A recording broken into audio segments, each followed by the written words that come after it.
Welcome to blue print study channel. Previous వీడియోస్లో మనము chapter 1 resources చేసాము. తర్వాత chapter 2 land, soil, water, natural vegetation and wild life resources అన్నది చూసాం. ఇప్పుడు చాప్టర్ 4 అగ్రికల్చర్ చూద్దాం. చాప్టర్ 3 ఎందుకు చేయలేదంటే ఎన్సీఈఆర్టీ సిలబస్ ప్రకారం చూస్తే ఈ అగ్రికల్చర్ అనేది వాళ్ళకి 3rd చాప్టర్లో ఉంది. అదే ఏపీఎస్సీఆర్టీలో ద సేమ్ అగ్రికల్చర్ చాప్టర్ 4గా ఉంది. సో ఎన్సీఆర్టీ ప్రకారం సీక్వెన్స్లో వెళ్తున్నాను కాబట్టి we will be solving this chapter 4 of APSCRT or chapter 3 of NCERT. ఈ చాప్టర్ 2 బుక్స్లోనూ సేమ్ ఉంది, పేజెస్ అన్నీ same word to word. So మీరు ఒకసారి ప్రిపేర్ అయితే ఎన్సీఆర్టీకి సీటెట్కి ఏపీటెట్ రెండిటికి కూడా పనికొస్తుంది. ఎక్స్ప్లెనేషన్ అయిన తర్వాత లెసన్ అండ్ ఎక్సర్సైజెస్ కూడా సాల్వ్ చేస్తాను. కానీ టెట్ ఎగ్జామినేషన్కి లెసన్ అండ్ ఎక్సర్సైజెస్ చదువుకుని వెళ్తే సరిపోదు. Every line from the lesson is very important. ఈ వీడియో చూసిన తర్వాత ఒకసారి టెక్స్ట్ బుక్ తీసి ఒకసారి మీకు చదివితే మీకు ఈజీ కూడా అనిపిస్తుంది, అది గుర్తుపెట్టుకోవటం కూడా ఈజీ అవుతుంది. Let us begin. ఈ చాప్టర్కి నోట్స్ నేను ఎగ్జామినేషన్ ఓరియంటెడ్గా వెరీ సింపుల్ పాయింట్స్లో తయారు చేసి పీడిఎఫ్ టెలిగ్రామ్ ఛానల్లో షేర్ చేస్తున్నాను. If you are interested please join blue print study channel Telegram channel. అక్కడి నుంచి మీరు పీడిఎఫ్ని డౌన్లోడ్ చేసుకోవచ్చు. ఈ చాప్టర్లో మనము అగ్రికల్చర్ అంటే ఏంటి, types of farming and major క్రాప్స్ని చూద్దాము. ఫస్ట్ అగ్రికల్చర్ అన్న వర్డ్ అసలు ఏ లాంగ్వేజ్లోంచి డిరైవ్ చేసామన్నది చూద్దాం. అంటే etymology of the word agriculture. So agriculture అనేది లాటిన్లోంచి డిరైవ్ చేశారు. లాటిన్లో అగ్రి లేదా అగర్ అంటే సాయిల్, నేల అని చెప్పడతాము. కల్చర్ అంటే సాగు, కల్టివేషన్ అని చెప్పడతాం. సో అగ్రికల్చర్ అనేది లాటిన్లోంచి వచ్చింది, దాని మీనింగ్ సాయిల్ కల్టివేషన్. మీరు సీటెట్కి ప్రిపేర్ అవుతుంటే సీటెట్లో ఎక్కువగా కాన్సెప్ట్ రిలేటెడ్ క్వశ్చన్స్ అడుగుతారు. వేరే క్వశ్చన్స్, నాలెడ్జ్ రిలేటెడ్ క్వశ్చన్స్ కొంచెం తక్కువ అడుగుతారు. అదే మీరు ఏపీ టెట్కి, టీఎస్ టెట్కి ప్రిపేర్ అవుతుంటే మాత్రం నాలెడ్జ్ రిలేటెడ్ క్వశ్చన్స్ ఎక్కువ అడుగుతారు. అందుకని ఏ టాపిక్ని మీరు ఈజీ టాపిక్, ఇది ఇంపార్టెంట్ కాదు అని చెప్పి చదవకుండా వదలటానికి లేదు. ఒక క్వశ్చన్ పేపర్లో అయితే ఫలానా వర్డ్ ఏ లాంగ్వేజ్లోంచి డిరైవ్ చేశారు అని కూడా అడిగారు. అండ్ అలాంటి క్వశ్చన్స్ అసలు దేనికి పనికొస్తాయి అన్నది కూడా నాకు అసలు ఎప్పుడు అర్థం కూడా అవ్వలే. సో ఈ అగ్రికల్చర్లో చాలా రకాలు ఉంటాయి. Agriculture, sericulture, pisciculture, viticulture and horticulture. Agriculture అంటే క్రాప్స్ పండిస్తూ దాంతోపాటు లైఫ్ స్టాక్ ఉంచుకుంటే దాన్ని మనం అగ్రికల్చర్ అని చెప్పి అంటాం. అంటే భూమిని సాగు చేయటం, పంటలు పండించటం, పశు పోషణను వ్యవసాయం అని చెప్పి అంటారు. సెరికల్చర్ అంటే సిల్క్ కల్చర్, పుట్టుపురుగుల పెంపకాన్ని మనం సెరికల్చర్ అని చెప్పి అంటాం. పిసి అంటే ఫిష్, అంటే చెరువులోను కాలువల్లోనూ మనం ప్రత్యేకంగా చేపలను పెంచడాన్ని మనం చేపల పెంపకం లేదా పిసికల్చర్ అని చెప్పి అంటాం. నెక్స్ట్ ఈజ్ విటికల్చర్ అంటే ద్రాక్ష సాగు లేదా ద్రాక్ష తోటల పెంపకాన్ని మనము విటికల్చర్ అని చెప్పి అంటాం. లాస్ట్ ఈజ్ హార్టికల్చర్ అంటే పండ్లు, పూల తోటల పెంపకాన్ని, అంటే కూరగాయలు, పూలు, పండ్లు వీటిని మనము అమ్మటానికి పెంచితే దాన్ని మనము హార్టికల్చర్ అని చెప్పి అంటాం. రెండు కాన్సెప్ట్స్ మీరు అర్థం చేసుకోవాలి. What is arable land and what is organic farming. Arable land అంటే ఏ నేలనైతే మనము క్రాప్స్ పండించడానికి వాడతామో దాన్ని మనము ఏరబుల్ ల్యాండ్ అని చెప్పి అంటాం. వ్యవసాయ యోగ్యమైన భూములు అని చెప్పి అంటారు. ఇది చాలా ఇంపార్టెంట్ కాన్సెప్ట్. దీని మీద ఆబ్జెక్టివ్ టైప్ క్వశ్చన్స్ వస్తూనే ఉంటాయి. నా what is organic farming. Organic farming అంటే మనము కెమికల్ ఫర్టిలైజర్స్ వాడకుండా న్యాచురల్గా ఏవైతే ఐటమ్స్ దొరుకుతాయో వాటితో మనము మెన్యూర్ చేసి లేదా వాటితో మనం పురుగుల మందులు వాడితే వాటిని మనము ఆర్గానిక్ ఫార్మింగ్ అని చెప్పి అంటాం. సమాజంలో ఏవైతే పనులు డబ్బులు సంపాదించడానికి చేస్తారో వాటిని ఎకనామిక్ యాక్టివిటీస్ అంటారు. సో ఈ ఎకనామిక్ యాక్టివిటీస్ అనేవి 3 రకాలు: primary activities, secondary activities and tertiary activities. Primary activities అంటే మన దగ్గర ఏవైతే న్యాచురల్ రిసోర్సెస్, సహజ వనరులు ఏవైతే ఉంటాయో వాటి నుంచి మనం వెలికి తీయటం, అంటే ఎక్స్ట్రాక్షన్ లేదా ఉత్పత్తి చేయటం, ప్రొడక్షన్ చేస్తే వాటిని మనము ప్రైమరీ యాక్టివిటీస్ కింద పరిగణిస్తాం. లైక్ ఫర్ ఎగ్జాంపుల్ మనకి ఐరన్ ఓర్ ఉంది ఒక చోట భూమిలో. ఆ ఏరియాలోంచి మనము ఐరన్ ఓర్ని ఎక్స్ట్రాక్ట్ చేయటాన్ని మనము ప్రైమరీ యాక్టివిటీ కిందకి తీసుకొస్తాం. ఇదే ఐరన్ ఓర్ని నేను ఫ్యాక్టరీకి పంపించి అందులోంచి ఐరన్ని స్మెల్ట్ చేయించి తర్వాత నాకు కావాల్సిన టూల్స్, మెషినరీ ఇలాంటివి తయారు చేస్తే ఇవి మనకి సెకండరీ యాక్టివిటీస్ కిందకు వస్తాయి. ఓకే, సో ప్రైమరీ యాక్టివిటీస్ అనేవి they are related to the extraction or production of natural resources. ఇప్పుడు అగ్రికల్చర్ ఉంది, అగ్రికల్చర్లో మనము సాయిల్ అంటే న్యాచురల్ రిసోర్స్ సాయిల్ని వాడి మనం క్రాప్స్ పండిస్తున్నాం. ఫిషింగ్లో వాటర్ లేదా లేక్స్ ఇలాంటి వాటిల్లోంచి మనం చేపల్ని పండిస్తున్నాం. అంటే we are only gathering, we are not extracting, we are not producing. Mining, నేల లోపల నుంచి మినరల్స్ లాంటివి తీస్తున్నాం. ఫారెస్ట్లోంచి మనం కలప అలాంటివి మనం గ్యాదర్ చేసుకుంటున్నాం. ఇలా ఏవైతే మనము ఎక్స్ట్రాక్ట్ చేసి ప్రొడక్షన్ చేసి లేదా గ్యాదర్ చేసి రా మెటీరియల్స్ కలెక్ట్ చేస్తామో ఆ యాక్టివిటీని మనము ప్రైమరీ యాక్టివిటీస్ అని చెప్పి అంటాం. ఈ ప్రైమరీ యాక్టివిటీస్ మీదే మనకి మిగతా పనులన్నీ డిపెండ్ అయి ఉన్నాయి కాబట్టి primary activities are the foundation of an economy అని చెప్పి అంటాం. నా వాట్ ఆర్ సెకండరీ యాక్టివిటీస్? ఇందాక చెప్పినట్టే ఐరన్ ఓర్ నుంచి మనము ఫ్యాక్టరీకి పంపించి ఐరన్ తయారు చేసి ఇందులోంచి మనకు కావాల్సిన ఐటమ్స్ వాటిని మనము ప్రొడ్యూస్ చేసుకుంటున్నాం. ఇలాంటి యాక్టివిటీస్ ఎందులో అయితే మనము రా మెటీరియల్స్ని ప్రాసెస్ చేసి మనకి దేనికి పనికొస్తాయి అని చెప్పి చేసుకుంటామో అలాంటి యాక్టివిటీస్ని సెకండరీ యాక్టివిటీస్ అని చెప్పి అంటాం. రా మెటీరియల్స్ అలానే మనకి దేనికి పనికిరావు, అందుకని చెప్పి మనం వాటిని మనకి పనికొచ్చేట్టు మనం తయారు చేసుకుంటున్నాం. అంటే we are actually adding value to the raw materials.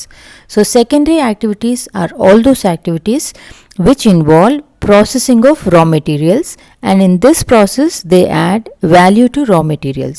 For example, manufacturing, construction, refining raw materials and assembly of products. Last is tertiary activities. Tertiary activities అంటే జనరలీ సర్వీసెస్ సెక్టర్. ఇప్పుడు నేను మైనింగ్ నుంచి ఐరన్ ఓర్ని తీసుకురావాలి, ఫ్యాక్టరీకి తీసుకెళ్ళాలి అంటే నాకు ట్రక్కులు కావాలి. ప్లస్ అక్కడ నాకు పని చేయడానికి జీతాలు అవి వాటికి ఇవ్వటానికి నాకు బ్యాంక్స్ నుంచి లోన్స్ కావాలి, ఆర్ అక్కడ ఉన్న మనుషులకి నాకు ఇన్సూరెన్స్ కావాలి.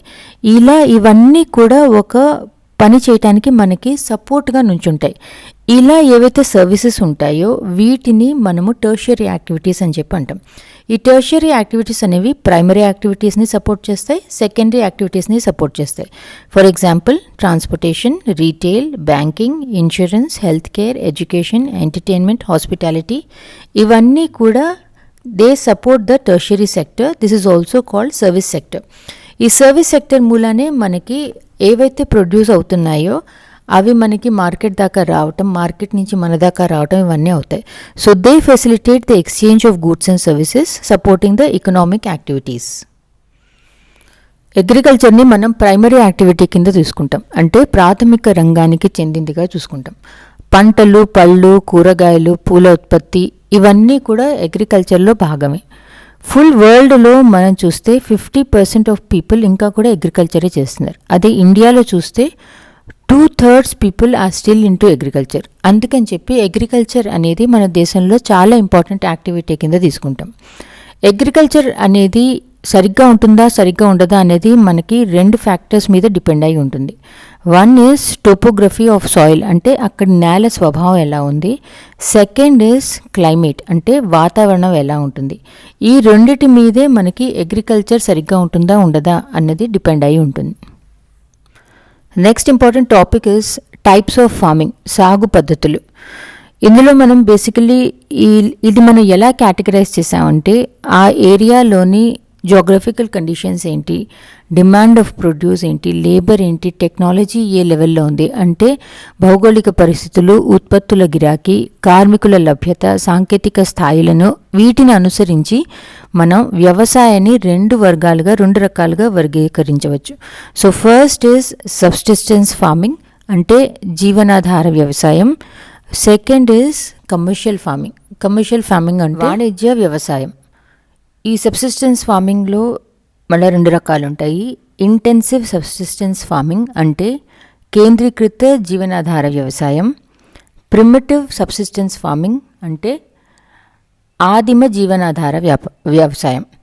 ప్రిమిటివ్ సబ్సిస్టెన్స్ అగ్రికల్చర్ మళ్ళీ మనం 2 రకాలుగా కేటగరైజ్ చేసాం. షిఫ్టింగ్ కల్టివేషన్, విస్థాపన వ్యవసాయం, నొమాడిక్ హర్డింగ్, సంచార పశువుల పెంపకం. కమర్షియల్ ఫార్మింగ్ని మళ్ళీ 3 రకాలుగా కేటగరైజ్ చేసాం. కమర్షియల్ ఫార్మింగ్ అంటే వాణిజ్య వ్యవసాయం, కమర్షియల్ గ్రెయిన్ ఫార్మింగ్ అంటే వాణిజ్య ధాన్య వ్యవసాయం, మిక్స్డ్ ఫార్మింగ్ మిశ్రమ వ్యవసాయం, ప్లాంటేషన్ తోటలు. వీటిని ఒక్కొక్క దాన్ని చూద్దాము. ఫస్ట్ ఈజ్ సబ్సిస్టెన్స్ ఫార్మింగ్, జీవనాధార వ్యవసాయం. ఇందులో జనరలీ చిన్న రైతులు వాళ్ళ దగ్గర పొలం తక్కువ ఉండి, వాళ్ళ దగ్గర సింపుల్ టూల్స్ అంటే సాధారణ పనిముట్లు అట్లాంటివి ఉండి, టెక్నాలజీని ఎక్కువ యూజ్ చేయకుండా తక్కువ స్థాయి సాంకేతికతను యూజ్ చేస్తూ, లేబర్ బయట నుంచి పెట్టుకోకుండా కుటుంబ సభ్యులు మాత్రమే ఆ పొలంలో పనిచేస్తూ వాళ్ళు అగ్రికల్చరల్ క్రాప్స్ని ప్రొడ్యూస్ చేస్తారు. సో వాళ్ళ దగ్గర ఉన్న స్థలం కూడా తక్కువ, ప్లస్ వాళ్ళ దగ్గర ఉన్న టూల్స్ అవి కూడా సింపుల్ కాబట్టి వాళ్ళు పండించే పంట కూడా తక్కువే ఉంటుంది. ఇంటెన్సివ్ సబ్సిస్టెన్స్ ఫార్మింగ్, కేంద్రీకృత జీవనాధార వ్యవసాయం.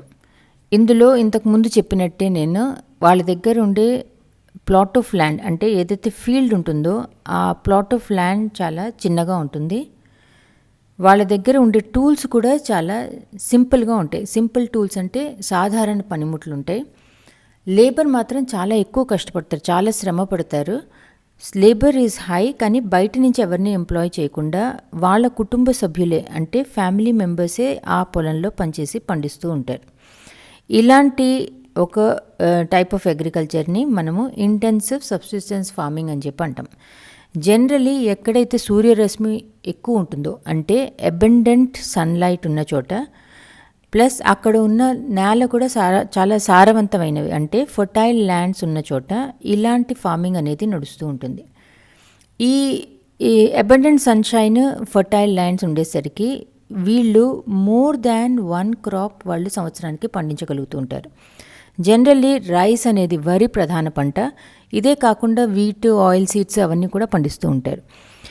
ఎక్కడైతే మనకి పాపులేషన్ ఎక్కువ ఉంటుందో అలాంటి చోట్ల మన దగ్గర ఉన్న నేల చిన్న చిన్న భాగాలుగా డివైడ్ అయిపోతుంది కాబట్టి అలాంటి చోట్ల ఈ ఇంటెన్సివ్ సబ్సిస్టెన్స్ ఫార్మింగ్ని ఫాలో అవుతారు. లైక్ సౌత్ ఈస్ట్ ఏషియాలో ఈ ఇంటెన్సివ్ సబ్సిస్టెన్స్ ఫార్మింగ్ లైక్ ఇండియాలో ఫాలో అవుతారు. ఇప్పుడు మనం ప్రిమిటివ్ సబ్సిస్టెన్స్ అగ్రికల్చర్, ఆదిమ జీవనాధార వ్యవసాయం గురించి చూద్దాము. ఇందులో షిఫ్టింగ్ కల్టివేషన్, పోడు వ్యవసాయం, నొమాడిక్ హర్డింగ్, సంచార పశువుల పెంపకం 2 ప్రిమిటివ్ సబ్సిస్టెన్స్ అగ్రికల్చర్లోని భాగం. So first we will start with what is shifting cultivation. విస్థాపన వ్యవసాయం అంటే ఏంటి? ఈ విస్థాపన వ్యవసాయాన్ని వేరే వేరే పార్ట్స్ ఆఫ్ ద వరల్డ్లో వేరే వేరే పేర్లతో పిలుస్తూ ఉంటారు. నార్త్ ఈస్ట్ ఇండియాలో చూస్తే దీన్ని మనము జూమింగ్ అని చెప్పి అంటాము. మెక్సికోలో మిల్పా అని చెప్పి పిలుస్తారు. బ్రాజిల్లో రోకా అండ్ మలేషియాలో లదాంగ్ అని చెప్పి అంటారు. ఇందులో ఒక ఫారెస్ట్ ఏరియాలో వాళ్ళు చెట్లని కట్ చేసేసి ఆ కట్ చేసిన చెట్లని వాళ్ళు బర్న్ చేసేస్తారు, అంటే కాల్చేస్తారు. చెట్లని నరికి వాటిని తగలబెడతారు. స్లాష్ అంటే కట్ చేయటం, పెద్ద పెద్ద చెట్లని నరికేయటాన్ని మనం స్లాష్ అని చెప్పి అంటాం. ఇలా కట్ చేసి బర్న్ చేస్తాం కాబట్టి ఈ సిస్టమ్ని స్లాష్ అండ్ బర్న్ అగ్రికల్చర్ అని చెప్పి అంటాం. చెట్లని నరికి వాటిని తగలబెట్టడం ద్వారా భూమిని చదును చేయటం అనమాట. ఇది జనరల్లీ ఏదైతే చోట్ల మనకి చాలా థిక్ ఫారెస్ట్లు ఉంటాయో అలాంటి చోట్ల షిఫ్టింగ్ కల్టివేషన్ అనేది నడుస్తూ ఉంటుంది. Like the thickly forested areas of Amazon basin, tropical Africa, parts of south east Asia and north east India. ఇలాంటి చోట్ల మనకి ఈ స్లాష్ అండ్ బర్న్ సిస్టమ్ కనిపిస్తుంది. ఇలాంటి చోట్ల ఎందుకు అంటే ఇలాంటి చోట్ల మనకి అడవులు ఒకటి చాలా ఎక్కువ ఉంటాయి, ప్లస్ అక్కడ రెయిన్ఫాల్ అనేది చాలా హై ఉంటుంది. అందుకని చెప్పి ఒక చెట్టుని మనం నరికేసినా కూడా మళ్ళీ ఇంకో చెట్టు పెరిగి చాలా ఫాస్ట్గా పెరిగే ఛాన్స్ ఉంటుంది. అంటే there is rapid vegetation regeneration. అందుకని చెప్పి ఇలాంటి చోట్ల మనము షిఫ్టింగ్ కల్టివేషన్ని ఫాలో అవుతాం. ఈ చెట్లని కట్ చేసిన తర్వాత ఆ బూడిదని వాళ్ళు మట్టిలో కలుపుతారు, ఎందుకంటే it acts as a weedicide అనమాట, వీడ్స్ని చంపేస్తుంది. తర్వాత ఆ ఏరియాలో వాళ్ళు మెయిస్, యామ్, పొటాటోస్, ఇలాంటివి పండించిన తర్వాత ఎప్పుడైతే ఆ నేల తన సారాన్ని కోల్పోతుందో అప్పుడు ఆ భూమిని వదిలేసి ఆ అగ్రికల్చరిస్ట్ అంటే వ్యవసాయదారుడు మళ్ళీ వేరే పార్ట్ ఆఫ్ ద ఫారెస్ట్కి వెళ్ళి అక్కడ చెట్లు కట్ చేసి మళ్ళీ దాన్ని చదును చేసుకోవటం మొదలు పెడతారు. సంచార పశువుల పెంపకం, నొమాడిక్ హర్డింగ్. ఇందులో హర్డర్స్ ఎవరైతే ఉంటారో అంటే ఎవరి దగ్గర అయితే లైవ్ స్టాక్ ఈ యానిమల్స్ ఉంటాయో, షీప్, క్యామెల్, యాక్, గోట్స్, వీటి నుంచి వాళ్ళకి మిల్క్, మీట్, వూల్, హైట్స్ ఇలాంటివన్నీ దొరుకుతూ ఉంటాయి. ఈ హర్డర్స్ ఎక్కడైతే ఉంటారో అక్కడ జనరలీ వాటరు, యానిమల్స్కి ఫాడరు దొరకదు. అంటే త్రూ అవుట్ ద ఇయర్ వాళ్ళకి దొరకదు. జనరలీ సెమీ యారిడ్ ఏరియాస్ ఏవైతే ఉంటాయో త్రూ అవుట్ ద ఇయర్ యానిమల్స్కి ఫాడరు, వాటరు దొరకదు. అందుకని చెప్పి వాళ్ళు ఆ ఏరియాలో క్లైమేట్ని బట్టి ప్లస్ అక్కడ టోపోగ్రఫీ ఎక్కడ ఎప్పుడు ఏం దొరుకుతుంది అన్నది చూసుకుని వాళ్ళ యానిమల్స్తో పాటు ఆ ఏరియాస్లో వాళ్ళు సంవత్సరంలో మూవ్ అవుతూ ఉంటారు. అలాంటి సిస్టమ్ ప్రాక్టీస్ని మనము నొమాడిక్ హర్డింగ్ అని చెప్పి అంటాం. Generally Sahara, central Asia, Rajasthan, Jammu and కాశ్మీర్లో మనకి నొమాడిక్ హర్డింగ్ అనేది ప్రాక్టీస్లో ఉంది. సో కమర్షియల్ ఫార్మింగ్, వాణిజ్య వ్యవసాయంలో కమర్షియల్ గ్రెయిన్ ఫార్మింగ్ అంటే వాణిజ్య ధాన్య వ్యవసాయం, మిక్స్డ్ ఫార్మింగ్ మిశ్రమ వ్యవసాయం, ప్లాంటేషన్ తోటల వ్యవసాయం ఈ కమర్షియల్ ఫార్మింగ్లోనే కేటగిరీస్. కమర్షియల్ గ్రెయిన్ ఫార్మింగ్ వాణిజ్య ధాన్య వ్యవసాయం. ఇందులో పండించే పంటలు జనరల్లీ అమ్మటానికి అని చెప్పి పండిస్తారు, అంతేకాని ఫ్యామిలీ నీడ్స్ కోసం అని చెప్పి పండించరు. అందుకని దాన్ని కమర్షియల్ గ్రెయిన్ ఫార్మింగ్ అని చెప్పి అంటాం. ఇందులో జనరల్లీ మనము వీట్, మేజ్ ఇలాంటి పంటలు పండిస్తాము. And north America, Europe, Asia ఇలాంటి చోట కమర్షియల్ గ్రెయిన్ ఫార్మింగ్ అనేది ప్రాక్టీస్లో ఉంటుంది. ఈ కమర్షియల్ గ్రెయిన్ ఫార్మింగ్ అనేది జనరల్లీ ఎక్కడైతే పాపులేషన్స్ తక్కువ ఉంటుందంటే స్పార్స్లీ పాపులేటెడ్ ఏరియాస్ ఏవైతే ఉంటాయో, జనాభా తక్కువ ఉన్న చోట అలాంటి చోట్ల కమర్షియల్ గ్రెయిన్ ఫార్మింగ్ అనేది ప్రాక్టీస్ చేస్తారు. ఎందుకంటే దేశం అనేమో పెద్దగా ఉంటుంది, జనాలు తక్కువ ఉన్నారు అంటే ఒక్కొక్కళ్ళ దగ్గర హండ్రెడ్స్ ఆఫ్ ఏకర్స్ ఉంటాయి. అందుకని అలాంటి చోట్ల కమర్షియల్ గ్రెయిన్ ఫార్మింగ్ అనేది నడుస్తూ ఉంటుంది. ఇలాంటి చోట్ల జనాభా ఎందుకు తక్కువ ఉంటారంటే అక్కడ వింటర్స్ అనేవి చాలా సివియర్గా ఉంటాయి.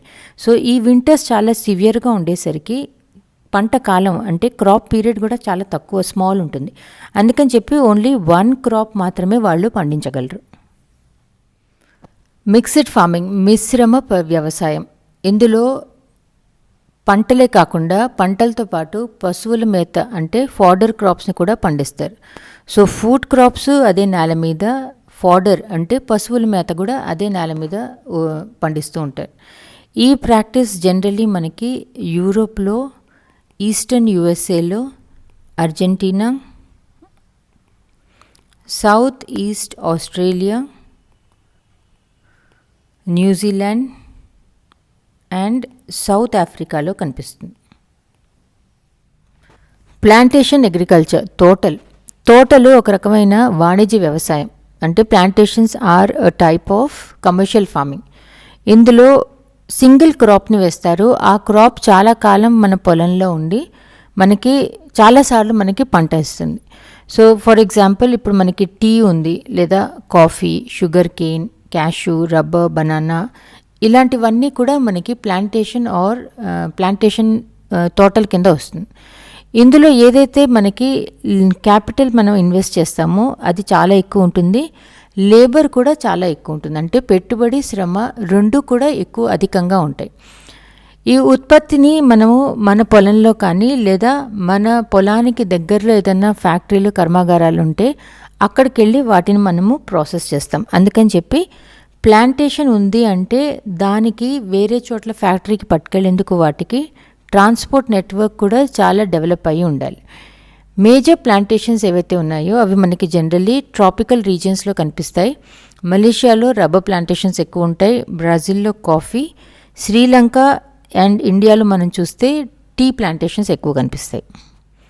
Next important topic major crops. ఇందులోంచి కూడా చాలా క్వశ్చన్స్, ఆబ్జెక్టివ్ టైప్ క్వశ్చన్స్ వస్తూనే ఉంటాయి.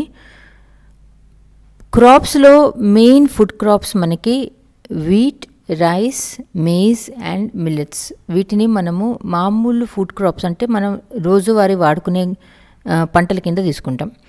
ఫైబర్ క్రాప్స్ ఎందులోంచి అయితే మనకి ఫైబర్ వస్తుంది, లైక్ మనం బట్టలు ఏవైతే మనం నేస్తామో వాటికి కావాల్సిన ఫైబర్. సో ఫైబర్ క్రాప్స్ మనకి jute, cotton. Beverage crops, beverage అంటే ఏవైతే మనం తాగుతాము టీ, కాఫీ లాంటి వాటిని బెవరేజ్ క్రాప్స్ అని చెప్పి అంటాం. So tea and coffee are beverage crops. Food crops are wheat, rice, maize and millet.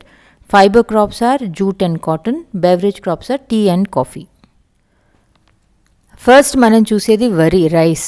వరి అనేది ప్రపంచంలో ప్రధాన ఆహార పంట. అంటే it is a major crop globally. Tropical, sub tropical రీజియన్స్లో అంటే ఉష్ణ, ఉప ఉష్ణ మండలాల ప్రాంతాల్లో వరి అనేది it is staple diet or ప్రధాన ఆహారం. ఇది పండించడానికి మనకి హై టెంపరేచర్, అధిక ఉష్ణోగ్రత, హ్యూమిడిటీ, అధిక తేమ అండ్ రెయిన్ఫాల్, వర్షపాతం కూడా మనకి అవసరం. It thrives in alluvial clayey soil with good water retention. నీటిని నిల్వ ఉంచుకునే ఒండ్రు బంక నేలల్లో ఇది బాగా పండుతుంది. టాప్ ప్రొడ్యూసర్స్ మనకి China, India, Japan, Sri Lanka and Egypt. బెంగాల్లో, బంగ్లాదేశ్లో మనకి ఫేవరబుల్ కండిషన్స్ ఉండి, అంటే అనుకూల వాతావరణ పరిస్థితులు ఉన్నాయి కాబట్టి ఒక సంవత్సరంలో 2 నుంచి 3 పంటలు కూడా మనం పండించవచ్చు. నెక్స్ట్ ఇస్ గోధుమ, వీట్. గోధుమలు పెంచడానికి పంట కాలంలో మనకి సాధారణ మితమైన ఉష్ణోగ్రత, వర్షపాతం అవసరం. అదే పంట నూర్పుడు సమయంలో అధిక సూర్యరశ్మి అవసరం. It requires moderate temperature and rainfall during the growing season with bright sunshine at harvest. ఇది బాగా నీటి పారుదల సదుపాయం గల లోమి నీళ్ళల్లోనే బాగా పండుతుంది. So it thrives only in well drained loamy soil. ఏ కంట్రీస్ వీటిని పండిస్తాయంటే USA, Canada, Argentina, Russia, Ukraine, Australia and ఇండియాలో వీటిని మనం ఎక్కువ పండిస్తాం. భారతదేశంలో మనం చూస్తే మాత్రం గోధుమల్ని మనము శీతాకాలంలో పండిస్తాం, వింటర్ సీజన్లో పండిస్తాం. Next is millets. మిల్లెట్స్ అంటే చిరుధాన్యాలు. వీటిని కోర్స్ గ్రెయిన్స్ అని కూడా అంటాము, ముతక ధాన్యాలు అని కూడా అంటాం. ఈ చిరుధాన్యాలు పండించడానికి మనకి పెద్దగా సారవంతమైన భూమి అక్కర్లేదు. లెస్ ఫర్టైల్ అండ్ శాండీ సాయిల్స్లో కూడా వీటిని పండించవచ్చు. అంటే తక్కువ సారవంతమైన ఇసుక నేలల్లో కూడా వీటిని పండించవచ్చు. లో రెయిన్ఫాల్ అంటే తక్కువ వర్షపాతం, హై టు మోడరేట్ టెంపరేచర్స్, అధిక నుంచి మధ్యస్థ ఉష్ణోగ్రతను తట్టుకునే శక్తి ఈ పంటలకు ఉంటుంది. ఇండియాలో మనం పండించే చిరుధాన్యాలు జవార్, బాజ్రా అండ్ రాగి. వేరే దేశాల్లో నైజీరియా, చైనా, నిగర్లో కూడా పండిస్తారు. నెక్స్ట్ మొక్కజొన్న, మేజ్. మొక్కజొన్నకి మధ్యస్థ ఉష్ణోగ్రత, మధ్యస్థ వర్షపాతం, ఎక్కువ సూర్యరశ్మి అవసరం. అంటే it requires moderate temperature, moderate rainfall and abundant sunshine. దీనికి బాగా నీటి పారుదల కలిగిన సారవంతమైన నేలలు అవసరం. వెల్ డ్రైన్డ్ ఫర్టైల్ సాయిల్స్ కావాలి. They are grown in North America, Brazil, China, Russia, Canada, India and Mexico. Cotton, పత్తి. పత్తి పెంచడానికి మనకి హై టెంపరేచర్ అంటే అధిక ఉష్ణోగ్రత, లైట్ రెయిన్ఫాల్, తేలికపాటి వర్షపాతం, 210 ఫ్రాస్ట్ ఫ్రీ డేస్, 210 మంచు కురవని రోజులు, బ్రైట్ సన్షైన్, మంచి సూర్యరశ్మి అవసరం. ఇది బ్లాక్ అండ్ అలూవియల్ సాయిల్స్ అంటే నల్ల రేగడి ఒండ్రు నేలల్లో బాగా పెరుగుతుంది. Leading producers China, USA, India, Pakistan, Brazil and Egypt. ఇది కాటన్ టెక్స్టైల్ ఇండస్ట్రీ అంటే వస్త్ర పరిశ్రమకి పత్తి ప్రధాన ముడి సరుకు అంటే main raw material for the cotton and textile industry. జనపనార, జూట్. జనపనారని బంగారు పీచు లేదా గోల్డెన్ ఫైబర్ అని కూడా అంటాము. ఇది అలూవియల్ సాయిల్ అంటే ఒండ్రు మట్టిలో బాగా పెరుగుతుంది. దీన్ని పండించడానికి హై టెంపరేచర్ అంటే అధిక ఉష్ణోగ్రత, హెవీ రెయిన్ఫాల్, అధిక వర్షపాతం, హ్యూమిడ్ క్లైమేట్, తేమతో కూడిన వాతావరణం అవసరం. ఈ పంటని ఉష్ణమండల ప్రాంతాల్లో పండిస్తారు అంటే ట్రాపికల్ ఏరియాస్లో దీన్ని పండిస్తారు. లీడింగ్ ప్రొడ్యూసర్స్, అందరికంటే లీడింగ్ జూట్ ప్రొడక్షన్లో ఇండియా అండ్ బంగ్లాదేశ్ ఉన్నాయి. Coffee is a beverage crop.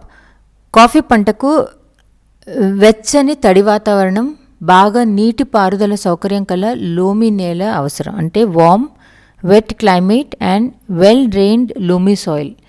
కొండవాళ్ళ ప్రాంతాల్లో చాలా అనుకూలం. అందుకే మనకి కాఫీ ప్లాంటేషన్స్ అన్నీ కూడా మనకి హిల్ స్లోప్స్లోనే కనిపిస్తూ ఉంటాయి. కాఫీ పంటను అత్యధికంగా పండించటంలో బ్రాజిల్, ఆ తర్వాత స్థానాల్లో కొలంబియా, భారతదేశం ఉన్నాయి. టీ కూడా ప్లాంటేషన్ క్రాప్, ఇది కూడా బెవరేజ్ క్రాప్ అంటే పానీయ పంట. దీని లేత ఆకుల పెరుగుదలకు ఏడాది పొడవునా చల్లటి వాతావరణం, అత్యధిక వర్షపాతం అవసరం. అంటే it requires a cool climate and evenly distributed high rainfall through out the year. ఈ పంటకి మృదువైన వాలు కలిగిన నీటి పారుదల కల లోమి నేలలు అవసరం. Well drained loamy soil and gentle slopes. ఆకులు కోయటానికి ఎక్కువ శ్రామికులు అవసరం. ఈ ఒక్కొక్క ఆకుని టెండర్ లీవ్స్ని పిక్ చేయాలి అంటే లేబర్ కావాలి. So it is a labour intensive crop. Kenya, భారతదేశం, చైనా, శ్రీలంక ప్రపంచంలో అత్యంత నాణ్యత కల అంటే క్వాలిటీ టీని ఉత్పత్తి చేస్తున్నాయి. ఈ చాప్టర్లో లాస్ట్ కాన్సెప్ట్ అగ్రికల్చరల్ డెవలప్మెంట్, వ్యవసాయ అభివృద్ధి. అగ్రికల్చరల్ డెవలప్మెంట్ అంటే ఏవైతే మనము ఎఫర్ట్స్ ఫార్మ్ ప్రొడక్షన్ ఇంక్రీజ్ చేయడానికి పెడతామో ఆ డెవలప్మెంట్ని మనం అగ్రికల్చరల్ డెవలప్మెంట్ అంటాం.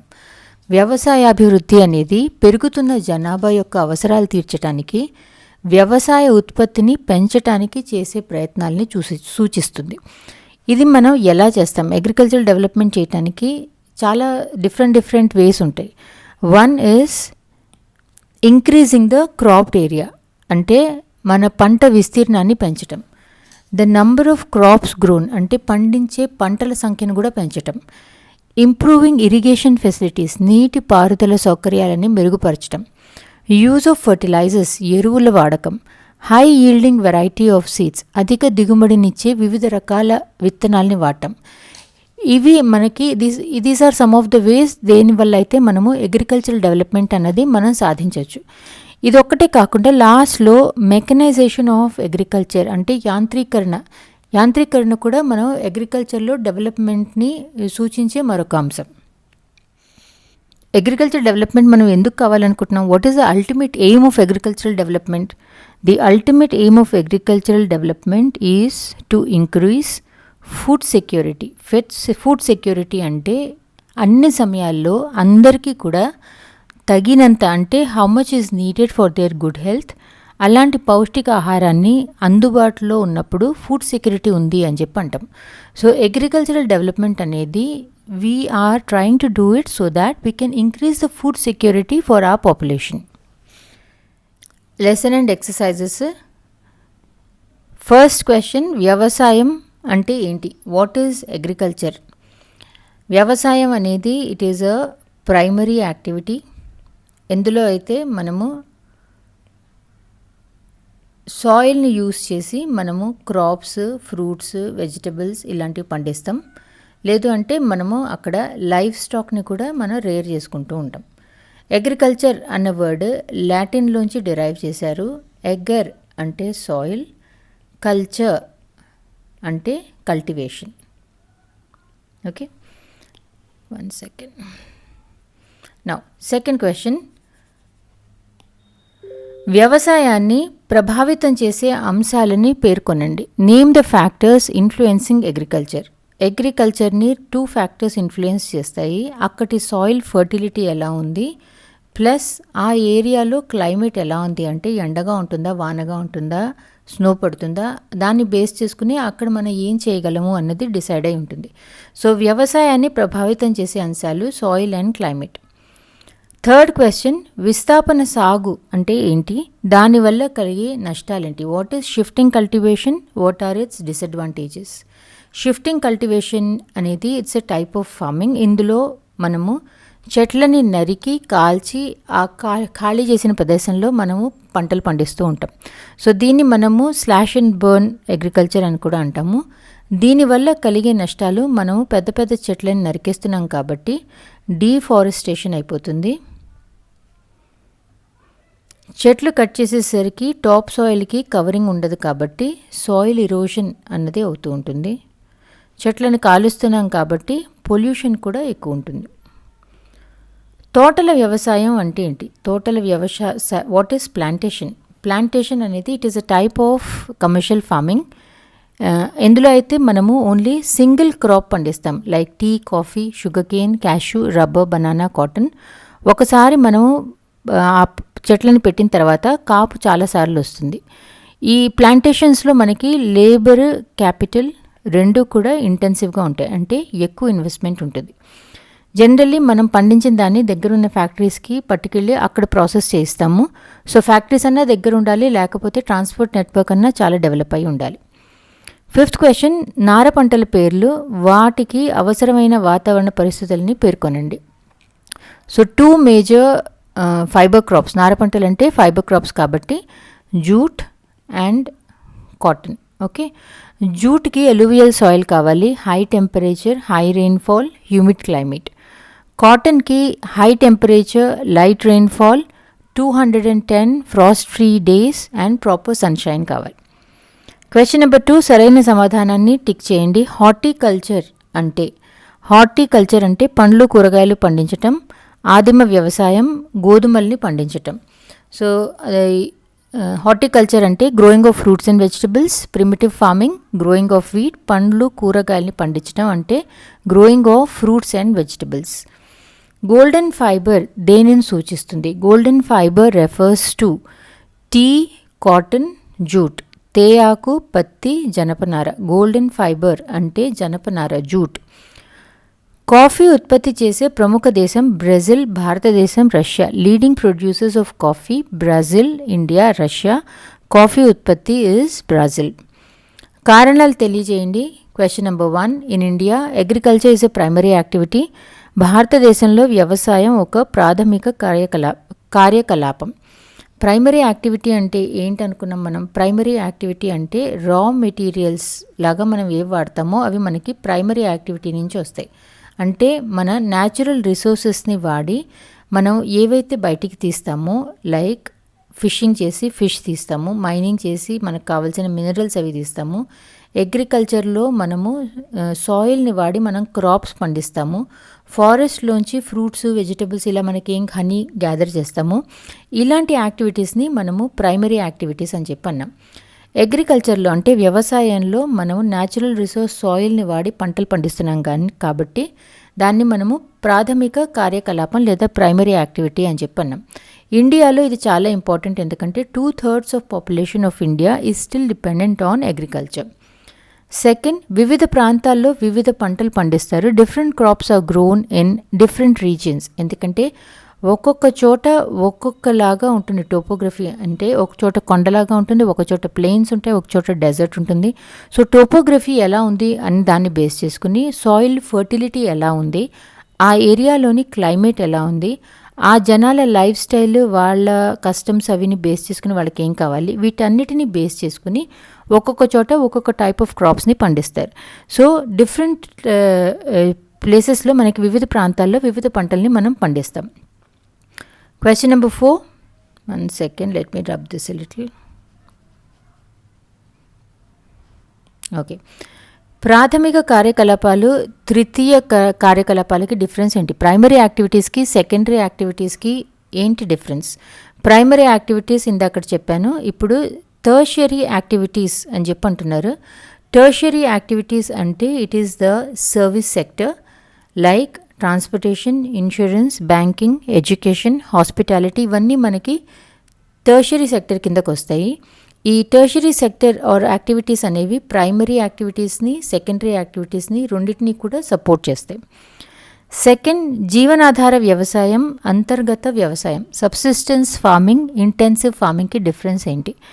జీవనాధార వ్యవసాయం, సబ్సిస్టెన్స్ ఫార్మింగ్లో ఒక చిన్న స్మాల్ ప్లాట్ ఆఫ్ ల్యాండ్ ఉంటుంది, ప్లస్ అక్కడ వాళ్ళ దగ్గర చాలా ప్రిమిటివ్ టూల్స్ లేదా వెరీ సింపుల్ టూల్స్ ఉంటాయి. లేబర్ చాలా ఎక్కువ పెడతారు, కానీ ఓన్లీ ఫ్యామిలీ మెంబర్సే ఆ పొలంలో వాళ్ళు పనిచేస్తూ ఉంటారు. దీని మీద వాళ్ళకి పంట తక్కువ వస్తుంది. It will be sufficient only for their family. అంతర్గత వ్యవసాయం అంటే ఇంటెన్సివ్ ఫార్మింగ్. ఇంటెన్సివ్ ఫార్మింగ్ అంటే ఫార్మర్ సింపుల్ టూల్స్ని ఎక్కువ లేబర్ పెట్టేసి ఒకటే స్మాల్ ప్లాట్ మీద వాళ్ళు పండిస్తూ ఉంటారు. సో రెండింటికి పెద్దగా డిఫరెన్స్ లేదు, కానీ సబ్సిస్టెన్స్ ఫార్మింగ్ అంటే మరీ జస్ట్ సరిపోతుంది. అంతర్గత వ్యవసాయం అంటే అదే చిన్న ప్లాట్ మీద ఇంకా ఎక్కువ లేబర్ పెట్టి పనిచేస్తూ ఉంటారు. ఇది క్రాస్వర్డ్ పజిల్. క్రాస్వర్డ్ పజిల్ లాగా కాకుండా మనం ఆబ్జెక్టివ్ టైప్ క్వశ్చన్ లాగా చూద్దాం దీన్ని. ఎందుకంటే ఇవి మీకు ఆబ్జెక్టివ్ టైప్ క్వశ్చన్స్లో వచ్చే ఛాన్స్ ఉంది. సో ఫస్ట్ వన్ క్రాస్లో చూద్దాం. ఫస్ట్ ఇవి చూద్దాము. Crop that needs well drained fertile soils, moderate temperatures and lots of sunshine is maize. Increasing production through use of HYV seeds, chemical fertilizers and pesticides is green revolution. USA, Canada, Russia, Australia are major producers of wheat. Type of farming to meet family needs. Family needs ante subsistence farming. Rearing of animals for sale ante livestock. Growing grapes for wine is viticulture. ఇప్పుడు down చూద్దాము. Coarse grains are also called millets. Cultivation involving slash and burn is shifting cultivation. Growing of crops, fruits and vegetables. Crops కూడా అంటున్నారు కాబట్టి agriculture. Tea, coffee, sugarcane and rubber are grown in plantations. Requires 210 frost-free days for growth is cotton. Growing of flowers is horticulture. Golden fiber is jute, also known as paddy. Paddy is rice. Activity concerned with the extraction of natural resources. Natural resources ni extract చేస్తున్నారు అంటే it is a primary activity. Telugu medium వాళ్ళకి crossword లాగా ఇవ్వకుండా కింద ఖాళీలను పూరించండి అని చెప్పించారు. First one, బాగా సారవంతమైన నీరు పారుదల కల నేలలు, మితమైన ఉష్ణోగ్రత, ఎక్కువ సూర్యరశ్మి అవసరమైన పంట మొక్కజొన్న. హెచ్వైవి విత్తనాలు, రసాయనిక ఎరువులు, పురుగుల మందుల వాడకం ద్వారా ఉత్పత్తిని పెంచడం హరిత విప్లవం లేదా green revolution. US, Canada, Russia, Australia dash పంట యొక్క ప్రధాన ఉత్పత్తిదారులు గోధుమ లేదా వీట్. కుటుంబ అవసరాలను తీర్చడానికి చేసే వ్యవసాయం సబ్సిస్టెన్స్ ఫార్మింగ్, జీవనాధార వ్యవసాయం. ఫిఫ్త్, వాణిజ్య అవసరాలకి పెంచే జంతువులు అంటే కమర్షియల్ యూస్ అనమాట, లైవ్ స్టాక్, పశువుల పెంపకం.